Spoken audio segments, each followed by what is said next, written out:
శివపురాణం గుణనిధి చరిత్ర.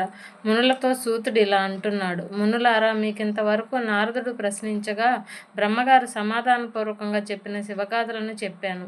ఇంకా ఆ ప్రసంగమే నడుస్తుంది. ఒక రోజున నారదుడు తన తండ్రిని సమీపించి, శంకరుడు కైలాసానికి ఎప్పుడు వెళ్ళాడు? కుబేరునితో స్నేహం ఎలా కలిగింది? పరిపూర్ణుడైన శివుని ఇతర లీలా విశేషాలేమిటి చెప్పవలసింది అని కోరగా, బ్రహ్మగారు చెప్పిన దానిని మీకు వివరిస్తాను వినండి. కాంపిల్య నగరంలో సోమయాజి కులోద్భవుడైన యజ్ఞదత్తుడనే దీక్షితు ఒక ఆయన ఉండేవాడు. ఆయన స్వయంగా యజ్ఞదీక్షను స్వీకరించిన సోమయాజి. అంతేకాదు, శ్రౌత కలాపమందు వేదచోదితమైన యజ్ఞములను చేయించుటయందు బహు ప్రజ్ఞావంతుడు, వేదాంగ పారంగతుడు, రాజమాన్యుడు, వదాన్యుడు, కీర్తిభాజనుడు, నిత్యాగ్నిహోత్రి, సుందరుడు. ఆ యజ్ఞదత్తునికి గుణనిధి అనే కుమారుడున్నాడు. తండ్రి అతనికి 8వ ఏటనే ఉపనయనం చేశాడు. రాజకార్య నిమగ్నుడైన తండ్రి కుమారుని విద్యా వ్యాసంగాన్ని పట్టించుకోలేదు. ఫలితంగా దుష్ట సాంగత్యం వల్ల గుణనిధి ద్యూతక్రీత పరాయణుడయ్యాడు. తల్లితో మాయమాటలు చెప్పి ఆమె నుండి సంగ్రహించిన ధనంతో జూదం ఆడేవాడు. ఆ వ్యామోహంలో దుర్జన సాంగత్యం చేసి స్నాన సంధ్యానుష్ఠానాలను విసర్జించాడు. అంత మాత్రమే కాదు, నీచ సాంగత్యం వలన కలిగిన తుచ్చ సంస్కారంతో వేదశాస్త్ర దేవ బ్రాహ్మణ నిందకుడయ్యాడు. స్మృతి విహిత ధర్మాలను విడిచి నిరంతరము గీత వాద్యాగోష్ఠులతో కాలం వెళ్ళబుచ్చుతూ వేశ్యాలోలుడయ్యాడు. నటులు, పాషాండులు, బండులు, హాస్యగాండ్రు వీరే అతనికి కూర్మినిచ్చెలులు. తండ్రి రాజకార్యాలలోనూ గృహకృత్యములలోనూ నిమగ్నుడై ఉండి ఎప్పుడైనా తీరిక సమయాల్లో భార్యతో, ఓసి ఇంటిదానా, నీ కొడుకెక్కడా?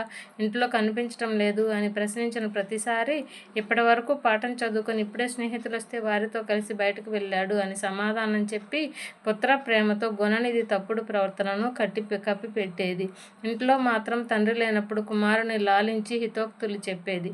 గుణనిధికి 16 సంవత్సరాల ప్రాయం వచ్చేసరికి తండ్రి స్నాతక సంస్కారాదులను జరిపి సూత్రోక్త విధానంగా వివాహం జరిపించాడు.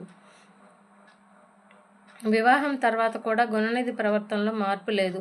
ఒక రోజున తల్లి గుణనిధిని కూర్చుండబెట్టి స్నేహార్జ హృదయంతో మృదువైన వాక్కులతో నయంగాను భయంగాను ఇలా హితువు చెప్పింది.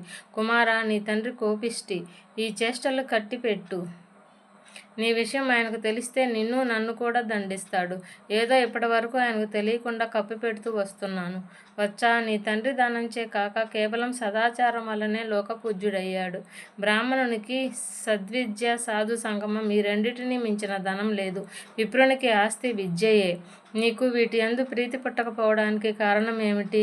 నీ పూర్వీకులు, తాత ముత్తాతలు మంచి శ్రోత్రియులు, దీక్షితులు, సోమయాజులును. లోకంలో మన కుటుంబానికి ఉన్న పేరు ప్రతిష్టలను పాడు చేయకు. దుష్ట సాంగత్యాన్ని వదిలేయి. సాధు సంగతిని అలవర్చుకో. సద్విద్యల యందు మనస్సు పెట్టు. బ్రాహ్మణాచారాలను పాటించు. తండ్రికి తగ్గ కొడుకని అనిపించుకో. నీకు 19 సంవత్సరాలు. నీ భార్యను చూడు, 16 సంవత్సరాల యువతి, ఉత్తమురాలు. మీ మామగారు, మేనమామలు సర్వత్రా గుణశీలయుతులు. నీ తండ్రి గారి శిష్యులను చూడు, వారంత వినయ సంపన్నులో.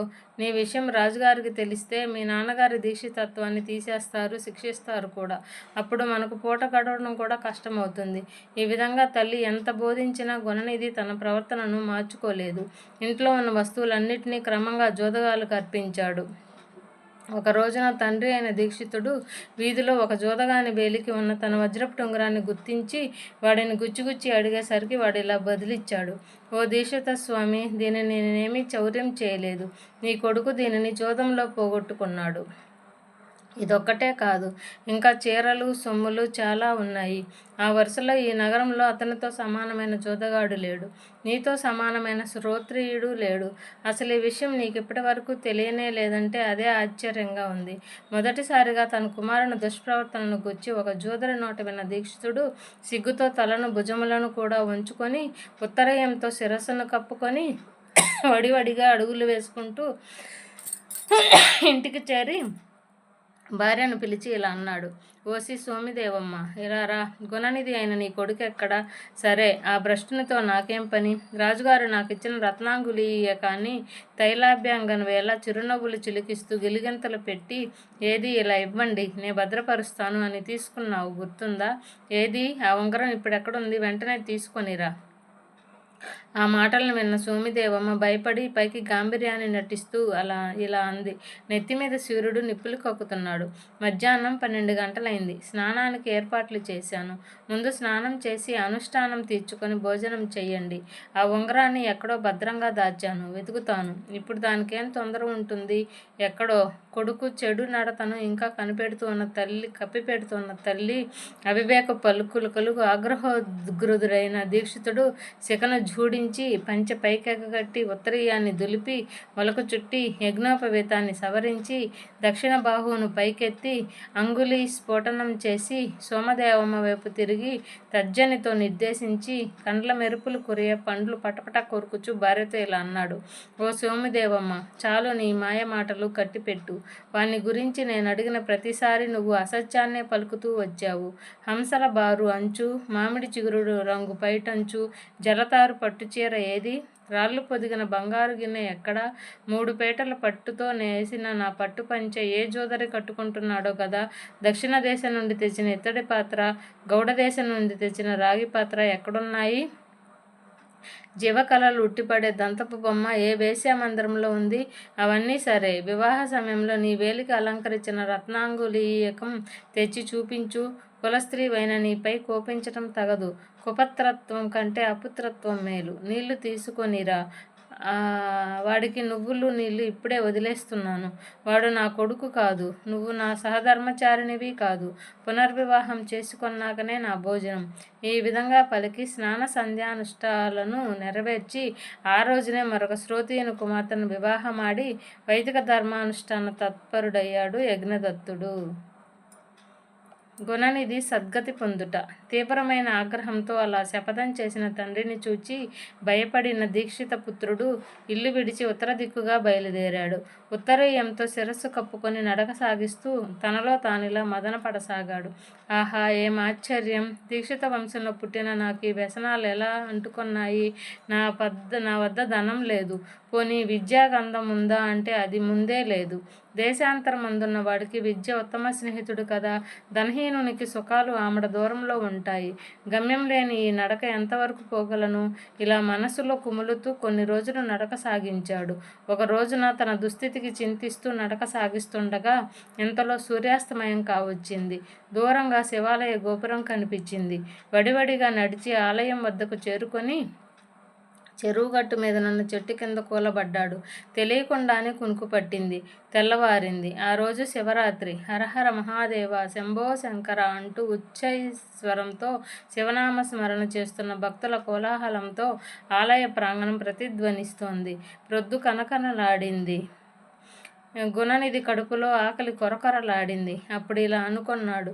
ఇంట్లో ఉన్నప్పుడు అమ్మ కడుపు తడిమి పొద్దుటే బడపిందెలతో పెరుగన్నం పెట్టేది.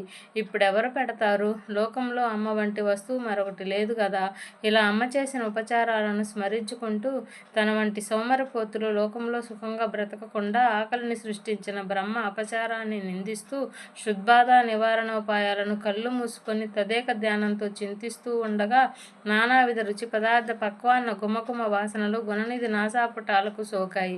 కళ్ళు తెరిచి చూచేసరికి ఒక పరమ మహేశ్వరాచార సంపన్నుడు స్వజనంతోనూ పరిచారకులతోనూ కలిసి అనేక మధుర భక్షాదులను శివ నైవేద్యం నిమిత్తం తీసుకుని వెడుతూ కనిపించాడు.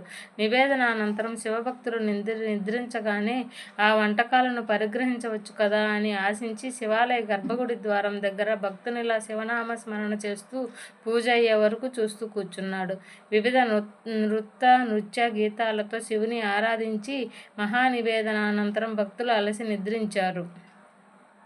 ఇదే అదనుగా గుణనిధి గర్భగుడిలో ప్రవేశించి మందప్రభతో వెలుగుతున్న దీపకాంతుల మధ్య భక్ష్యాలను గుర్తించలేక ఉత్తరీయాన్ని చించి అంచును వత్తిగా చేసి దీప ప్రకాశాన్ని పెంచి భక్ష్యాలను ఏరి కొంత తిని కొంత మూట కట్టుకొని త్వరగా బయటకు వెళుతుండగా చీకట్లో కాలు తగలగా నిర్దూస్తున్న వ్యక్తి లేచి దొంగ దొంగ అంటూ అరిచాడు. ఆ అరుపునకు అందరూ లేచి అతన్ని పట్టుకొని గట్టిగా మొత్తారు. దెబ్బలకు తాళలేక ప్రాణాలను విడిచాడు దీక్షిత పుత్రుడైన గుణనిధి. అతడిని యమలోకానికి తీసుకుని వెళ్లే నిమిత్తం పాశము దగ్గర ప్రాణులై యమభటులు వచ్చారు. పాశముద్గర పానులై యమభటులు వచ్చారు. ఇంతలో చిరుగంటల మాలలు చేతితో త్రిశూలాంగన శివగణాలు అక్కడ సాక్షాత్కరించాయి. వర్ణాశ్రమాచార ధర్మాలను తప్పి సంచరించిన పుణ్యపాప వివక్ష లేని ఈ మూర్ఖుడు యమదండనకు అర్హుడు అంటూ యమభటులు వాదించారు. దానికి ప్రత్యుత్తరంగా శివదూతలు ఇలా బదులిచ్చారు: ఓ యమకింకర, సూక్ష్మమైన శివధర్మాలను వివరిస్తాం వినండి. ఇతడు శివరాత్రి నాడు ఉపవాసముండి జాగరణ చేశాడు. శివనామ స్మరణ చేస్తూ శివపూజను కల్లారా చూశాడు. దీపాన్ని వెలిగించాడు. శివప్రసాదాన్ని తిన్నాడు. ఈ కృత్యాలను ఆచరించిన వాడెవడైనా శివలోక సాన్నిధ్యాన్ని పొందగలడు. ఈతడు కొంతకాలం శివలోకంలో ఉండి ఆపై పుణ్యఫలించే కళింగరాజుగా జన్మిస్తాడు పొండి. ఈ విషయాన్ని మీ ఏలికకు వివరించండి. ఆ మాటలకు బదులాడలేక యమదూతలు వెళ్ళి యమునకు విన్నవించగా యముడు ఇలా అన్నాడు: భటులారా, మీరు శివభక్తుల జోలికి వెళ్ళకండి. విభూతితో త్రిపుండ్రములను ధరించిన వారిని, శరీరమంతా భస్మం పూసుకున్న వారిని, రుద్రాక్ష జటాధరులను, శివవేషధారులను మీరు యమలోకానికి తీసుకొని రాకండి. మునులారా, ఇది శివభక్తి మహిమ. తరువాత కథను చెబుతున్నాను వినండి అంటూ సూతుడు ఇలా చెప్పసాగాడు. ఈ విధంగా శివలోక ప్రాప్తిని పొందాడు గుణనిధి. అక్కడ శివగణాలతో కలిసి శివపార్వతులను చక్కగా సేవించి కొంతకాలం తర్వాత అరిందముడనే పేరు గల కళింగరాజుకు కుమారుడై జన్మించాడు. అతని పేరు దముడు. పూర్వజన్మ సంస్కారం చేత బాల్యం నుండే శివభక్తి అలవడింది. అతను రాజ్యాధికారాన్ని పొందగానే రాజ్యం అంతటా శివధర్మాలను ప్రచారం చేసి అనేక నూతన శివాలయాలను నిర్మించాడు. వాటిలో నిత్య ధూప దీప నైవేద్యాలకు తగిన ఏర్పాట్లు చేశాడు. బ్రతికి ఉన్నంత వరకు శివభక్తి తత్పరుడే పూర్ణ జీవితాన్ని అనుభవించిన దముడు మరణానంతరం రత్నదీప కాంతులకు నిలయమైన అలకా నగరానికి ప్రభువై కుబేర నామంతో దిక్పాలకుడయ్యాడు. శివునితో కుబేరుని చెలిమి. సూతుడు ఇలా అంటున్నాడు: మునులారా, కుబేరునికి శివునితో మైత్రి ఎలా కలిగిందో ఆ వృత్తాంతాన్ని చెబుతున్నాను వినండి. పూర్వం పాదకల్పంలో బ్రహ్మమానస పుత్రుడైన పులస్త్యునకు విశ్రవసుడు అనే కుమారుడు కలిగాడు. అతనికి వైశ్రవణుడు, కుబేరుడు అని పేరు. అతడు తన తపస్సు చే శివుని మెప్పించి విశ్వకర్మ నిర్మితమైన అలకాపురికి రాజై దానిని పరిపాలించాడు. పాద్మకల్పం గతించి మేఘవాహన కల్పం రాగా యజ్ఞదత్తుని కుమారుడైన గుణనిధి కుబేరుడై అలకాధిపతి అయ్యాడు. పూర్వజన్మ సంస్కారంచే శివభక్తి ప్రభావాన్ని ఎరిగిన కుబేరుడు కాశీనగరాన్ని చేరుకొని అచంచలమైన భక్తితో శివుని గూర్చి తపస్సు చేశాడు. అతని తపశ్చర్యకు ప్రీతుడైన విశ్వేశ్వరుడు విశాలాక్షితో కూడి సాక్షాత్కరించాడు. తపోధనుడైన కుబేరుడు కండ్లు తెరిచి ఎదురుగా సహస్రకోటి రవి ప్రభావ సమానమైన ఆది దంపతులను చూచి ఆ తేజస్సును చూడలేక వెంటనే కనులు మూసుకొని ఇలా ప్రార్థించాడు: ఓ దేవదేవ, చంద్రశేఖర, శంభో శంకర, నిన్ను ప్రత్యక్షంగా చూడగలిగే శక్తిని అనుగ్రహించు. అదొక్కటే నిన్ను కోరే వరం. ఈశ్వరానుగ్రహాన్ని పొందిన కుబేరుడు సూర్యకాంతికి వికసించిన పద్మంలాగా మెల్లగా రెప్పలెత్తి చూచేసరికి మహాలావణ్య రత్నాకరమైన జగదంబతో కూడిన పరమేశ్వరుడు చిదానంద దర్హాసంతో దర్శనమిచ్చాడు. లోకనాథుని చెంత రాక చంద్రజోత్స్న పరిహాస భాసుర దరహాస వదనంతో నిలిచిన ఉమాదేవిని దర్శించి కుబేరుడు ఇలా అనుకున్నాడు: ఆహా, ఏమా రూప సౌందర్యం, ఏమి ప్రేమ సౌభాగ్యం, ఏమా శోభ, ఏమా నయనద్యుతి. ఇలా శివకామిని సౌందర్యాన్ని సందర్శించి మితిమీరి అతివేలంగా ప్రవర్తించిన కారణంగా కుబేరునికి ఎడమ కన్ను పగిలిపోయింది. దానిని పరికరించిన పార్వతీదేవి పరమేశ్వరునితో: నాదా, ఏమి ఈ దుష్టతాపసుడు నా సౌందర్యాన్ని ప్రశంసిస్తున్నాడు? మదనాంతకులైన మీ దర్శన సౌభాగ్యాన్ని పొందాక కూడా ఈ తాపసునిలో కామబీజం నశించలేదంటే తపస్సంతా వ్యర్థమైనట్లే కదా అంది. దానికి శివుడు ఇలా ప్రత్యుత్తరం ఇచ్చాడు: దేవి, ఇతడు దుష్టుడు కాడు, మనకిష్టుడైన కుమారుడు. ఇతడు నీ సౌందర్యాన్ని కాదు, సౌభాగ్యాన్ని వర్ణిస్తున్నాడు. నా అర్ధాంగమైన నీ తపస్సంపదను మనసులో మననం చేసుకొని మైమర్చిపోతున్నాడు. దేవికి ఇలా ప్రత్యుత్తరమిచ్చి శంకరుడు కుబేరునితో: వచ్చా, నీ తపస్సుకు సంతోషించాను. నువ్వు నవనిధులకు నాథుడవవుతావు. గుహ్యులకు, యక్షులకు, కిన్నెరులకు, పుణ్యాత్ములకు ప్రభువుగా ఉంటావు. ఈ పైన నువ్వు నాకు నిత్య సన్నిహితుడవు. నేను నీకు సన్నిహితంగా అలకా నగరానికి సమీపంగా ఉంటాను. లోకపావని అయిన ఈమె నీ తల్లి. ఆమె పాదాలకు నమస్కరించు అని దయతో ఆజ్ఞాపించగానే కుబేరుడు ఆమె పాదాలపై పడ్డాడు. సుప్రసన్న మనస్కురాలైన ఆ తల్లి కుబేరునితో, వచ్చా, నిరంతరము నీకు మా యందు భక్తి వర్ధిల్లునుగాక. ఈ పైన ఎర్రని ఒకే నేత్రం కలవాడు అవుదువుగాక. నా యందు ఈర్ష్యను పొందేవు గనుక కుబేర, కుచితమైన బుద్ధి కలవాడవు. నామంతో ప్రసిద్ధుడు అవుతావు అని పలికింది. అలా కుబేరునికి వరాలిచ్చి అలకానగర సమీపంలో ఆది దంపతులు కైలాసాన్ని నివాసంగా చేసుకొని సుఖంగా ఉంటున్నారు.